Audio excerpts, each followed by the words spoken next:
কাদম্বরী ভ্রু কুঞ্চিত করে ভাবলেন যাবার আগে একটা চিঠি লিখে যাবেন। কিন্তু কাকে?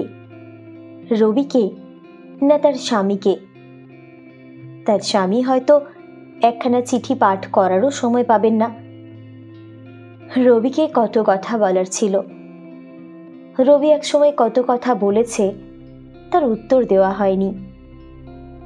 কলম তুলে নিয়ে রবির নামটি লিখতে গিয়েও তিনি থেমে গেলেন।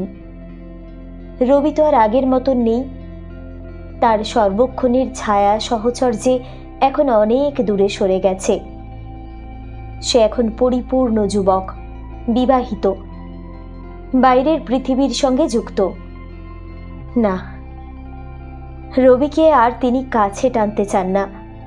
টানতে গেলে ব্যথা পেতে হবে। রবি আর কিছুতেই তার একার হবে না। রবি এখন মেজ বৌঠানের বাড়িতেই থাকে। তার বালিকা বধূটিও সেখানে। এই জোড়াসাঁকোর বাড়ির রবির ঘরটি একদিন সাফসুতরো করতে গিয়েছিলেন কাদম্বরী। তার এলোমেলো ছড়ানো পাণ্ডুলিপির মধ্যে 2 লাইনের একটি অসমাপ্ত কবিতা তিনি দেখতে পেয়েছিলেন। লাইন দুটি পড়ে কাদম্বরীর বুকে একটা প্রচণ্ড আঘাত লেগেছিল। এমন তো রবি আর কখনো লেখেনি। এই অসমাপ্ত কবিতাটির কথা বলেওনি তাকে। লাইন দুটি তার এখন আবার মনে পড়ে গেল।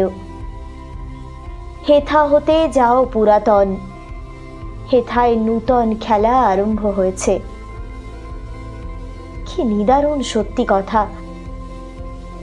নতুন খেলা শুরু হলে পুরাতনের আর স্থান কোথায়? তাকে সরে যেতেই হয়। কিন্তু নতুন কতদিনে পুরাতন হয়? নারী পুরাতন হয়ে যায়, পুরুষ হয় না বুঝি?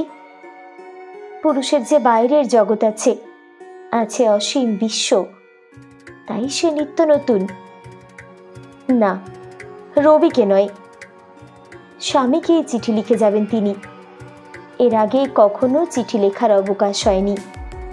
কি সম্বোধন করবেন? প্রাণাধিকেশু আর একজন নিয়ে নিয়েছে।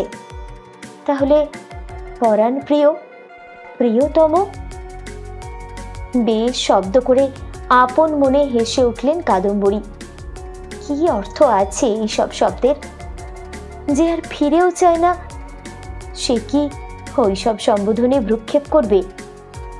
যে নারী কোনো সন্তানের জন্ম দিতে পারে না, কোনো পুরুষ তাকে বেশি দিন চায় না।